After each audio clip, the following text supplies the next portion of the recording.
Ernest Prakasa. Ya lu kenapa ketawa lu? Belum mulai lu kenapa ketawa? Gerah ya? Gerah gak sih? Gerah lah ya. Buka dikit gak apa-apa kali ya? Kenapa sih? Kenapa sih? Kenapa? Gak apa-apa. Masih inget dong? Masih inget ya? Masih. Kan siapa tahu lu mau CLBK gitu. Ya.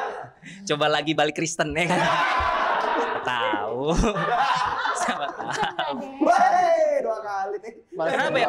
Orang Indonesia itu sama agama tuh obses banget. Kalau ada artis nih lo ketik namanya di kolom search Google pasti kata berikutnya ditawarin adalah agama kan. Orang tuh pengen tahu kalau ada nama orang, oh artis ini agamanya padahal ngapain gitu. Kenapa? Agama tuh kan sesuatu yang personal gitu. Biarin aja orang mau agama. Orang milih agama, ada yang dapat pencerahan, ada yang ngikut pasangan, ada yang demi AdSense. Orang milih agama tuh beda-beda gitu alasannya. Ada demi AdSense lagi. Bukan demi AdSense, sorry. Bukan demi AdSense. AdSense dan built-in. sorry nggak lengkap. Maaf, sorry nggak lengkap. Tapi Anda dapat kan? Dapat ya. Tapi saya nggak pindah agama. Iya. Ini acara sebenarnya belagu banget sih dari namain acaranya udah tengil gitu. Mentang-mentang pejabat berseliweran di sini terus dia merasa aman hidupnya ya kan. You name it, pejabat mana yang belum pernah datang ke sini? Cuman satu yang belum tuh, yang paling top ya kan. Itu pun alasannya bukan karena nggak mau, bukan karena sibuk, bukan. Alasannya itu karena faktor legalitas. Karena Close the Door itu sponsornya Tokopedia. Dia pernah di billboard Shopee waktu itu ya kan. Iya kan? Iya loh. Dibacain. Bener. Pernah kan ya? Pernah ada, iya bener dia pernah ada. Pernah main bintang iklannya juga. Terus, iya beneran. Ngeri gue liatnya somasi. Gue belum pernah somasi om Dad, sumpah. Lu kan udah sering. Iya. Jadi lu udah biasa ngejadiin ginian bercandaan. Gue belum pernah, gue takut. Oh, ya coba lah. Jangan. Ini Om Deddy sebenarnya kalau gue renungkan sosoknya ya. Dia tuh dengan popularitasnya yang sekarang, kalau mau jadi politisi menurut gue bakal sukses. Bener gak? Pintar, terkenal, gagah, keren, bisa lah. Menteri RI 2 bisa Deddy Corbuzier menurut gue. Iya, kalau presiden susah kan Cina ya kan? Nggak mungkin lah. Nggak mungkin. Iya, mualaf iya, tapi kan lo Cina juga tetap. Nggak mungkin presiden Republik Indonesia Deddy Cahyadi, nggak mungkin. Wapres you'll never know gitu. Dan Arnold Schwarzenegger itu dari bintang film selebritis akhirnya jadi gubernur California 2 periode loh. 2 periode. Jadi menurut gue sangat bisa sekali. Apa yang menghentikan Deddy Corbuzier menjadi seorang politisi? Menurut gue bukan karena dia nggak pengen, bukan karena dia tidak berambisi. Sebenarnya ada. Tapi ada satu hal yang dia takutin. Kenapa dia nggak masuk politik? Dia takut dosa-dosa masa lalunya dibongkar.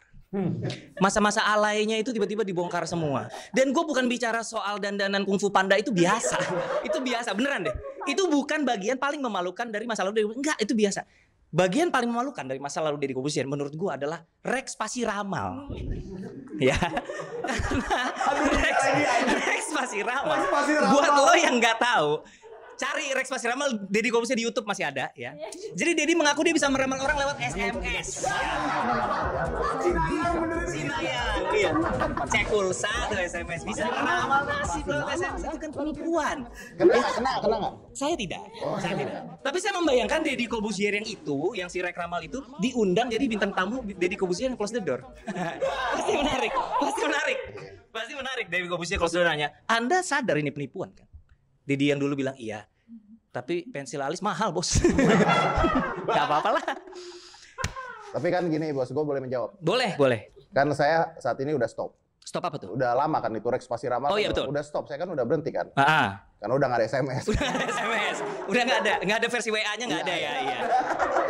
Jadi itu sedikit masa lalu yang kelam dari Deddy Corbuzier. Tapi hate him or love him, itu podcast Close the Door menurut gue adalah salah satu acara paling sensasional karena itu tuh jadi semua unek-unek masyarakat, keresahan orang-orang dituangkan di situ gitu. Suara-suara orang yang nggak tersalurkan adanya di situ. Itu serba ada. Lama-lama nih bukan podcast lagi nih kayak sentra pelayanan publik kalau gue lihat. Ntar ada orang datang, permisi Mbak, saya ini kantor Deddy Corbuzier. Ya betul Mas, saya mau bintang tamu podcast. Oh podcast sebelah sana Mas, ini perpanjang STNK. Ya, podcast yang itu. Ya. Oh yang itu ya Mbak, ya sana Mas. Sananya lagi ya. Itu ngurus SKCK. Sananya satunya lagi ya. Semua terpadu di sini. Kebutuhan masyarakat semua dijawab oleh Deddy Corbuzier. Keren. Gue sebagai Cina bangga banget punya sosok seperti lu. Tuh, ini kan kenapa? Hah? Kenapa? Enggak, gue bilang kalau gue jalan-jalan ke Medan, Surabaya, orang pada heboh. Karena Cina semua gue dianggap pahlawan kan. Oh iya benar. Bangga loh orang Cina punya Dedi. Buat yang belum kenal, nama saya Ernest Prakasa. Saya Cina. Darah Cina saya ini cukup ori buat teman-teman yang nggak tahu ya. Jadi kakek gue itu berlayar dari Cina, Dit. Orang Cina asli. Kakek gue, bokapnya nyokap gue itu orang Cina asli. Dia berlayar dari Tiongkok ke Pulau Bangka. Jadi ori dia. Dia Cina tapi ori. Aneh ya? Cina kan biasanya KW. Cina kan biasanya KW. Ini Cina tapi ori gitu. Jadi ori orang Cina. Berlayar dia dari Pulau Bangka. Dari Tiongkok ke Pulau Bangka. Dulu kan tahun 50-an itu industri timah mulai dibangun di sana. Sampai sekarang ada PT Timah di Pulau Bangka. Jadi dia dari Tiongkok berlayar ke Bangka untuk jadi buruh timah.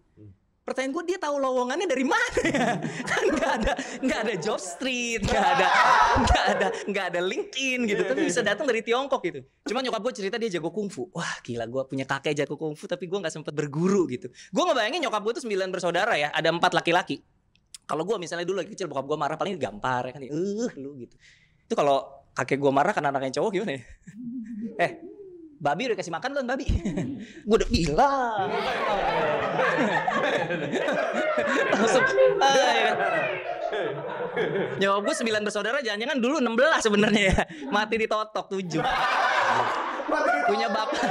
Punya bapak pendekar ya kan. Tapi gue nggak sempet inget karena gue 4 tahun dia udah meninggal gitu. Cuman karena dia orang Cina asli, jadi di keluarga nyokap itu Cinanya lebih kental daripada di keluarga bokap gue.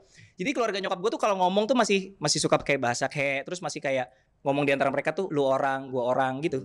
Dia orang. Padahal ngomong semua juga orang, nggak ada cumi, nggak ada kalkun, orang semua. Tapi masih kayak gitu. Kalau bokap gue tuh yang orang dulu bilang Asnawi. Tahu lo Asnawi? Apa tuh? Asli Cina Betawi. Iya beneran. Jadi dari lahir udah di Jakarta bokap gue, dan bokap gue tinggal di daerah yang cukup Bronx. Walaupun gue nggak akan sebut daerah mana karena teman komika kita pernah bermasalah ya, menyebutkan sebuah daerah, kemudian pemuda setempat datang, ya kan. Kalau saya dulu di apartemen di lantai 8 didatengin tinggal ada dada dari atas. Sekarang kan saya di pinggir jalan, jangan disebutlah daerahnya. Tapi di tempat tinggal bokap gue itu Bronx banget, dan banyak teman-teman bokap gue mati muda karena narkoba. Fact, bokap gue nggak makan narkoba, bokap gue jualan. Bercanda, kan stand up ya, bercanda. Tapi karena bokap gue ini Bronx, jadi dia tuh mendidik gue dengan sangat keras. Tapi pikir-pikir lagi, kayaknya anak zaman dulu itu biasa ya. Kita dididik dengan keras. Anak cowok, kayaknya anak cowok nggak mengalami tempaan fisik tuh aneh sih. Zaman dulu tuh digampar tuh biasa banget. Iya gak sih? Yeah. Bokap gue tuh you name it deh. Sapu lidi, kemoceng, gesper. Gue tuh cuma bersyukur zaman dulu tuh belum ada S Hardware. Kalau zaman dulu udah ada S Hardware, bokap gue kalau lagi akhir pekan tidak tahu mau ngapain, datang senjata apa lagi yang bisa gue gunakan ya. Untung nyokap gue enggak. Nyokap gue enggak pernah mukul. Nyokap gue nendang. Chun-Li mah gue. Enggak. Kalau nyokap gue itu, nyokap gue itu hukuman khas mama, lo tau gak gue pernah lagi kecil. Mulutnya dicabein. Ada yang pernah dicabein mulutnya gak sih? Ini anak muda semua ya, nggak ngalamin hukuman zaman dulu tuh nggak ngalamin ya. Iya. Jadi orang zaman dulu itu salah satu hukuman yang klasik adalah anaknya kalau bandel mulutnya dicabein. Jadi gue pernah ya, lagi gue SD dicabein mulut sama nyokap gue. Cuman yang setelah gue sekarang gede dan gue ingat-ingat peristiwa yang sebenarnya tolol juga gue gitu. Jadi nyokap gue marah nih. Ernest, duduk situ. Nyokap gue ke dapur dulu. Ngambil cabe, ngambil ulekan. Itu sebuah tindakan yang terstruktur teman-teman. Jadi kalau sampai mati kepedesan guanya itu judulnya pembunuhan berencana jatuhnya. Karena kalau bokap gue marah kan spontan, wah gitu. Kalau nyokap gue duduk situ, diambil dulu, lihat resep, ngulek sambel, ya kan. Terus abis itu, yang gue bingung ngapain selama dia bikin sambel itu, kenapa gue nungguin gitu? Kenapa gue nggak kabur aja ya kan? Kenapa gue nggak lari aja? Kaseto, mas saya gila, atau apa gitu kayak? Kenapa gue nggak menyelamatkan diri gitu? Ya itu masa lalu gue. Sekarang gue pertama kali banget masuk ke dunia entertainment sebagai stand up comedian. Ada Uus ini, Jebolan Suci, Gilang Jebolan Suci. Suci gue lebih hardcore dulu karena gue Suci Kompas TV season 1. Season 1 itu stand up masih baru di Indonesia. Jadi nyari penonton susah. Jadi kalau sekarang penontonnya beneran penonton yang datang menonton stand up. Kalau dulu gue semuanya penonton bayaran. Jadi kita begadang, nulis materi, kita lempar punchline, set, penonton bayaran semua, ya kan? Lempar punchline, set,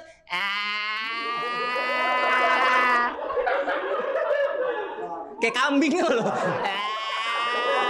Ini Suci apa Idul Adha gitu. Capek-capek nulis materi diketawain begitu. Mulai karir dari situ. Sekarang lebih aktif di film. Nah, iya film. Film gue nggak laku kemarin dia. Iya. Tapi gue mau ngomongin yang laku aja. Iya. Film gue tahun 2019 judulnya Imperfect. Ada satu pengalaman yang lumayan berkesan ketika gue syuting Imperfect. Jadi buat yang nonton Imperfect di situ ada satu adegan. Ceritanya gue kan sahabat Reza Radian. Keluarga gue ada yang meninggal. Reza ini datang sebagai fotografer di rumah duka. Jadi gue butuh ada yang memerankan anggota keluarga gue yang meninggal itu. Tata cara Kristen kan di dalam peti. Jadi gue ngomong sama casting director gue, kita kayaknya butuh aktor pemeran jenazah. Casting director gue nanya, butuhnya kayak gimana? Ya yang kayak jenazah. Kayak gimana ya? Ya gimana ciri-cirinya gimana? Yang pasti Cina karena keluarga Cina semua kan. Cina tiba-tiba di situ pemerannya Ari Keriting kan nggak pantas dong. Cina tua, ya Cina tua, ya mayat jenik gitu lah. Itu kalau di broadcast sama casting director gue lucu juga ya. Dicari open casting pemeran film terbaru Ernest Prakasa, Cina tua mayat jenik. Diutamakan berbau melati. Jadi gue mencari pemeran untuk masuk ke dalam peti sebagai aktor jenazah. Nah, hari H syuting nih, datang lah, cukup terus gue lihat, oh oke nih, buat jadi jenazah believable nih si Om nih. Udah tua, rambutnya udah putih semua, umurnya mungkin sekitar 70-an. Udah nih kan, biasa kalau aktor baru datang kan duduk di ruang makeup. Ngapain sih lihat ya, duduk di ruang makeup nih. Lagi di makeup sama makeup artis gue nih si Om ini nih. Lagi di makeup, dia nanya.